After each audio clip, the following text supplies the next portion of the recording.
مرحبا حبايب، شلونكم؟ شلون صحتكم؟ شلون اخباركم؟ طبعا رجعت وياكم واني على العراقي بمقطع جديد وبدرس جديد ان شاء الله الكم. اسف شوية مريض. طبعا شرحنا اول درس مقام البيات والثاني مقام الصبا. اليوم راح نتعرف ثالث مقام اللي هو مقام السيقا. طبعا بعض العزاف اكثريتهم يعزفون مقام السيقا من سلم الصول، واغلبيتهم والاكثرية يعزمون العفو يعزفونه من سلم الله. احنا اليوم راح نتعلم عليه من سلم الله. ليش من سلم الله؟ لانه من سلم الله اولا جميل وروحيته حلوة وطبقته حلوة، واغلبية العزاف يشتغلون على هاي الطبقة. المشكلة عندنا وين؟ المشكلة عندنا تشريقه يختلف. مثل ما تعرفون تعلمنا تشريق البيات والصبا اللي هو على الصول تشريقه يكون اللا والمي. اليوم السيقا على درجة الله شو نسوي؟ راح نشيل المي.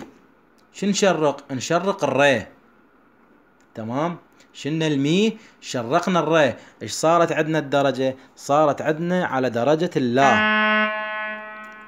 صار هسه عندنا السيقا من درجة الله. نبدو وياكم. هنا شو يكون عندنا؟ يكون عندنا الله. عيني يبدي هسه من الله راح نشوف صعوده شلون راح يتنقل وشلون راح ينزل. تابعوا يا عزيزي المشاهد. خلينا نبدأ بالمقام.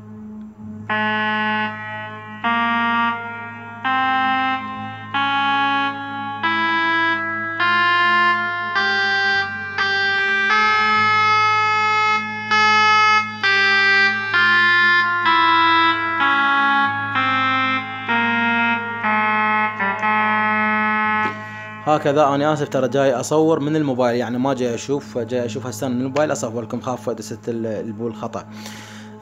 نعيده على مود تشاهده اكثر بعد.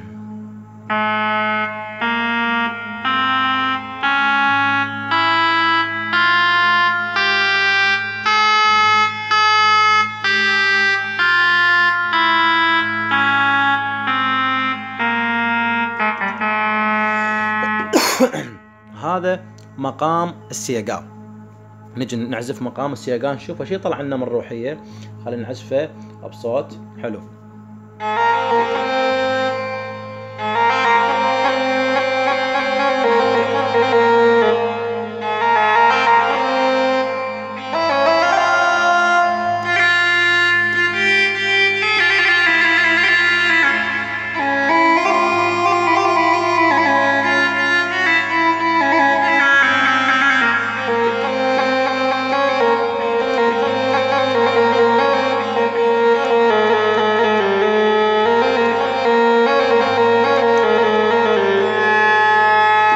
ولا ولا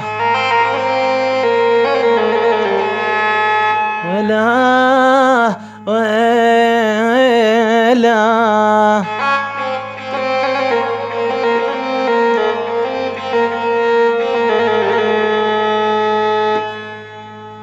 وهكذا تبدي روحيته ويا الغناء او ويا المطرب. وكل عازف طبعا إله فد روحية خاصة بالعزف.